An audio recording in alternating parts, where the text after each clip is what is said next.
நொய்டா ஜேவார் சர்வதேச விமான நிலையத்தை திறந்து வைத்தார் பிரதமர் மோடி. உத்தரப்பிரதேச விவசாயிகளும் சிறு தொழில் உரிமையாளர்களுக்கும் பயனளிக்கும் என பிரதமர் பேச்சு. और प्रसन्नता के दो कारण हैं। एक तो ये है திமுக வேட்பாளர் பட்டியல் நேற்று வெளியாகும் என எதிர்பார்க்கப்பட்ட நிலையில் தாமதம். முதல்வரும் திமுக தலைவருமான மு.க. ஸ்டாலின் இன்று வெளியிடுவார் என எதிர்பார்ப்பு.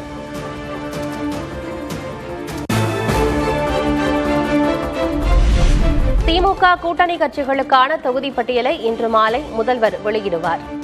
கூட்டணியில் எந்த இழுபறியும் இல்லை என்று மார்க்சிஸ்ட் கம்யூனிஸ்டின் மாநில செயலர் சண்முகம் பேட்டி.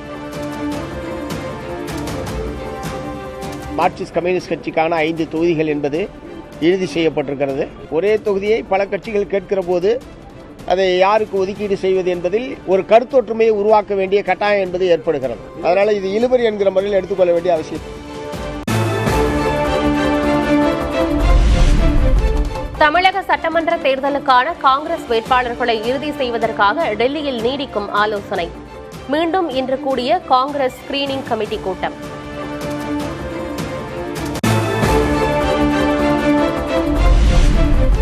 காங்கிரஸ் தொகுதி தேர்வில் வெளிப்படைத்தன்மை இல்லை என அக்கட்சியின் எம்பி ஜோதிமணி குற்றச்சாட்டு. பொறுப்பாளர்களும் மாநில தலைவரும் மட்டுமே கட்சியல்ல என்றும் விமர்சனம்.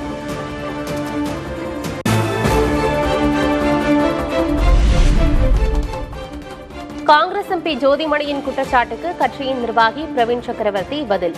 தொகுதிக்காக அடித்துக் கொள்வது முட்டாள்தனம், சுமூகமாக பகிர்ந்து கொள்ள வேண்டும் என கார்ட்டூன் பதிவு.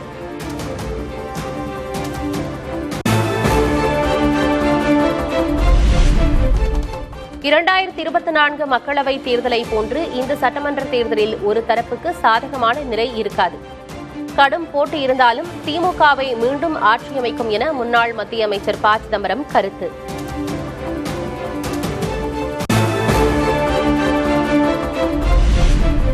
அதிமுக பொதுச்செயலர் எடப்பாடி கே. பழனிசாமியின் 2ஆம் கட்ட தேர்தல் பரப்புரை விவரம் வெளியீடு. ஏப்ரல் 2இல் தருமபுரியில் தொடங்கி 19இல் சேலத்தில் பரப்புரையை நிறைவு செய்ய திட்டம்.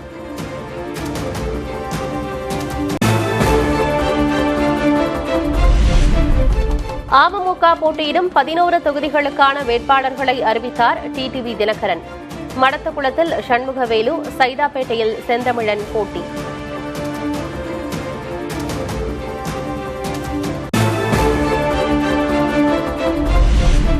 (120) வாக்குறுதிகள் அடங்கிய தேர்தல் அறிக்கையை வெளியிட்டார் அமமுக பொதுச்செயலர் டிடிவி தினகரன்.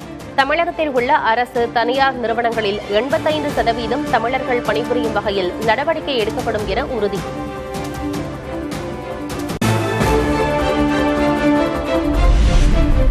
மதுரையை போன்று வட தமிழகத்தில் எய்ம்ஸ் மருத்துவமனை அமைக்க நடவடிக்கை. பழைய ஓய்வூதிய திட்டம் கொண்டுவர நடவடிக்கை எடுக்கப்படும் என்றும் அமமுக வாக்குறுதி. மதுரையில் அமையும் எய்ம்ஸ் மருத்துவக் கல்லூரி மருத்துவமனையைப் போல வட தமிழக மக்களுக்காக அப்பகுதியில் புதிய எய்ம்ஸ் மருத்துவமனை அமைக்க நடவடிக்கை எடுக்கப்படும். அரசு ஊழியர்கள் மற்றும் ஆசிரியர்கள் விரும்பும் பழைய ஓய்வூதிய திட்டத்தை மீண்டும் அமல்படுத்த நடவடிக்கை எடுக்கப்படும்.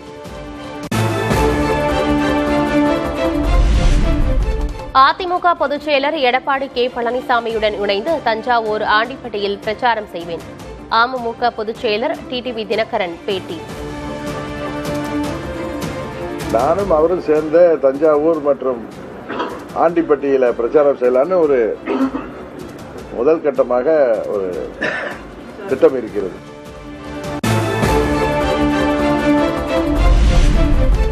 அதிமுக தலைமையிலேயே தேசிய ஜனநாயக கூட்டணி தமிழக சட்டமன்ற தேர்தலை சந்திக்கிறது.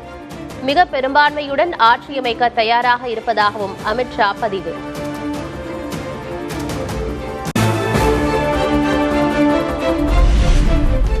தாவேகாவுடன் கூட்டணிக்கு எந்த முயற்சியும் செய்யவில்லை என டைம்ஸ் நவ் உச்சிமாநாட்டில் மத்திய உள்துறை அமைச்சர் அமித்ஷா திட்டவட்டம்.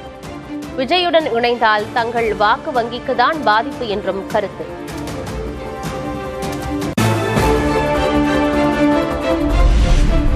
பெரம்பூர் தொகுதியில் நாளை மறுநாள் தாவேகா தலைவர் வேட்புமனு தாக்கல் செய்ய உள்ளதாக தகவல். நாளை வேட்பாளர்களை அறிமுகம் செய்யவும் ஏற்பாடு.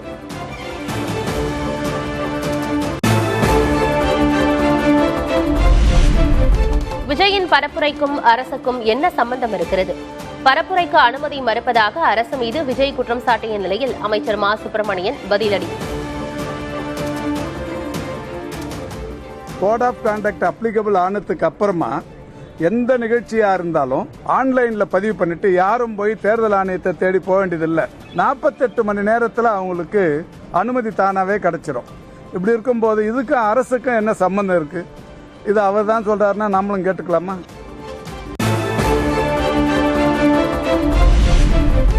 யாருடைய பரப்புரைக்கும் தேர்தல் ஆணையம் மறுப்பு தெரிவிக்க முடியாது, அனுமதித்தே ஆக வேண்டும்.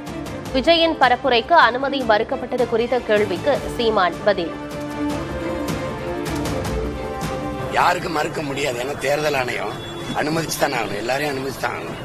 அது என்னன்னு தெரியும், எனக்கு தெரியல, நீங்க சொல்லிதான் தெரியுது. மறுக்க வேண்டிய அவசியம் இல்லையே.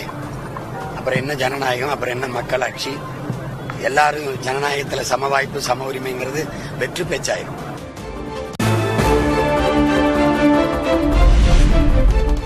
சட்டமன்ற தேர்தலில் புதிய நீதி கட்சி சார்பில் களமிறங்குகிறார் இயக்குநரும் நடிகருமான சுந்தர் சி. மதுரை மத்திய தொகுதியில் இரட்டை இலை சின்னத்தில் போட்டியிடுகிறார்.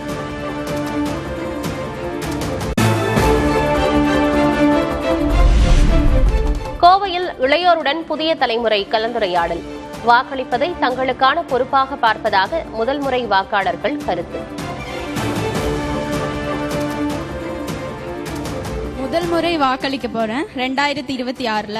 நெக்ஸ்ட் ஆட்சியில என்னோட பங்கு இருக்குன்னு நினைக்கும் போது ரொம்ப பெருமையா இருக்கு. ஒரு ரெஸ்பான்சிபிலிட்டியும் நம்ம கைக்கு வந்திருக்கிற மாதிரி. ஏன்னா நம்ம நம்மளோட அடுத்த உண்மையா தலைவரை நம்ம தேர்ந்தெடுக்க போறோம். நம்ம நேஷன் கொடுத்த ஒரு பவரா நினைக்கிறேன் நம்ம ஓட்டிங். நெக்ஸ்ட் டைம் நம்ம ஓட்டு போட்டு நல்லவங்களும் தேர்ந்தெடுக்கலாம், கெட்டவங்களும் தேர்ந்தெடுக்கலாம். அது நம்மளோட பவரா நினைக்கிறேன். ஒரு எலெக்ஷன் வரும், நம்ம வீட்ல இருந்து போய் ஓட் போடுவாங்க.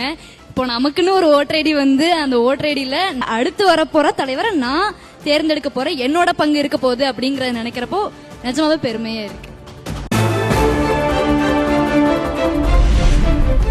தமிழ்நாட்டில் சட்டமன்ற தேர்தல் நடைபெறும் ஏப்ரல் 23ஆம் தேதி பொது விடுமுறை. தமிழ்நாடு அரசு அறிவிப்பு.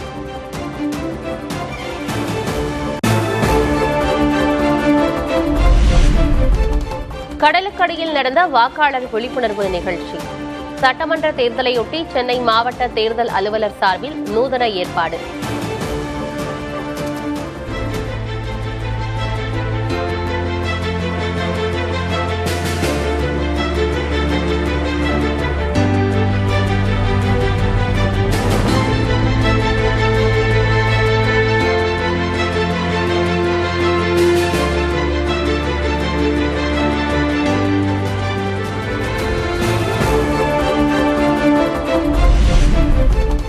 சென்னை மதுரவாயிலில் உரிய ஆவணமின்றி கொண்டு செல்லப்பட்ட 5 கோடி ரூபாய் பறிமுதல்.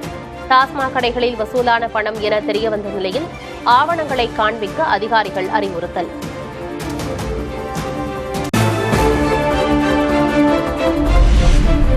செம்பரம்பாக்கம் ஊராட்சியில் உள்ள பழஞ்சூர் கிராமம் வருவாய் கணக்கில் மேவலூர் குப்பம் என உள்ளதாக புகார். சட்டமன்ற தேர்தலை புறக்கணிக்கப் போவதாக கூறி கிராம மக்கள் சாலை மறியல் போராட்டம்.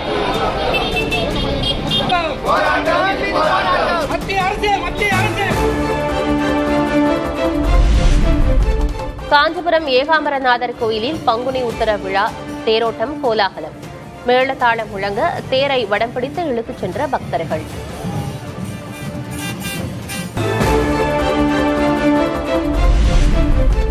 திருவள்ளூர் மாவட்டம் மீஞ்சூரில் விமரிசையாக நடைபெற்ற ஏகாம்பரநாதர் கோயிலில் தேர் திருவிழா. ஓம் நமச்சிவாயா, ஹரஹர மகாதேவா என விண்ணதிர முழக்கமிட்ட பக்தர்கள்.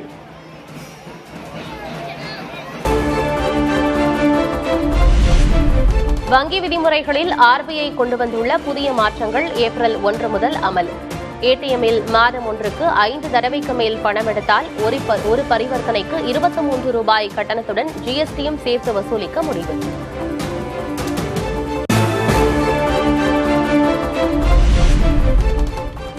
சென்னையில் ஆபரண தங்கத்தின் விலை சவரனுக்கு 1840 ரூபாய் உயர்வு.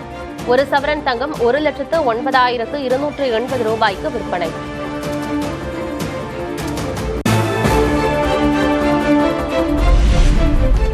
சென்னையில் வெள்ளி விலை கிலோவுக்கு 5000 ரூபாய் உயர்வு. 1 கிலோ வெள்ளி 2,50,000 விற்பனை.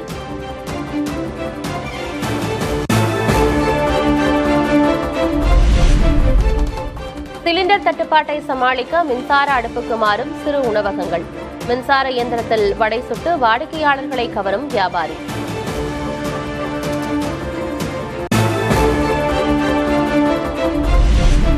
மாநிலங்களுக்கான வணிக சிலிண்டர் ஒதுக்கீடு 50லிருந்து 70% அதிகரிப்பு. குழாய் வழியாக இயற்கை எரிவாயுவை பயன்படுத்த முடியாத தொழில்களுக்கு முன்னுரிமை அளிக்க அறிவுறுத்தல்.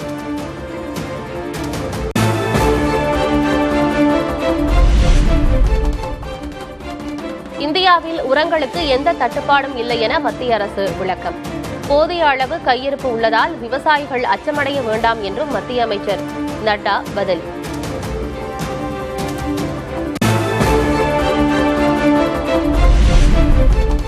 நாட்டில் காஷ்மீர் ஆப்பிள்களுக்கான தேவை அதிகரிப்பு. போரால் ஈரானிலிருந்து ஆப்பிள் இறக்குமதி செய்வது பாதிக்கப்பட்டுள்ளதன் எதிரொலி.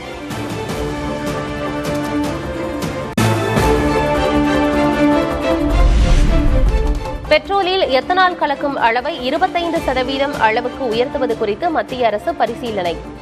வாகன நிறுவனங்களுடன் பேச்சுவார்த்தையை தொடங்கியுள்ளதாக தகவல்.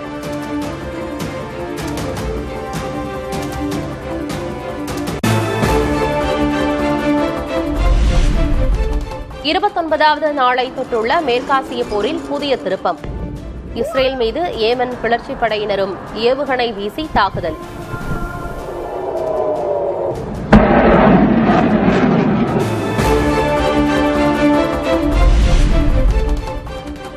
வெனிசுலா ஈரானை தொடர்ந்து கியூபாவுக்கு குறி.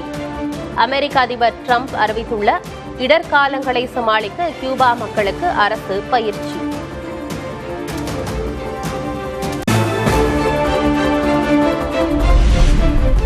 நேபாள முன்னாள் பிரதமர் KP ஒலி, முன்னாள் உள்துறை அமைச்சர் ரமேஷ் லெகாக் ஆகியோர் கைது. இளைஞர்களின் எழுச்சி போராட்டத்தை ஒடுக்க முயன்ற குற்றச்சாட்டில் பிரதமர் பாலேந்திர ஷா நடவடிக்கை.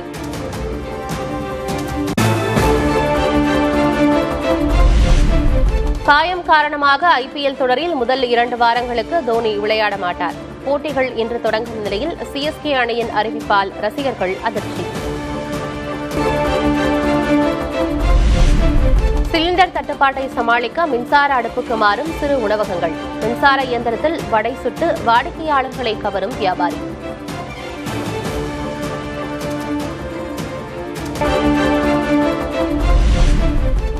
திருவள்ளூர் அருகே மாநகர பேருந்து மீது கார் மோதிய விபத்தில் கணவன் மனைவி உயிரிழப்பு. காரின் பின்னிருக்கையில் இருந்த சிறுமிகள் உயிர் தப்பினர்.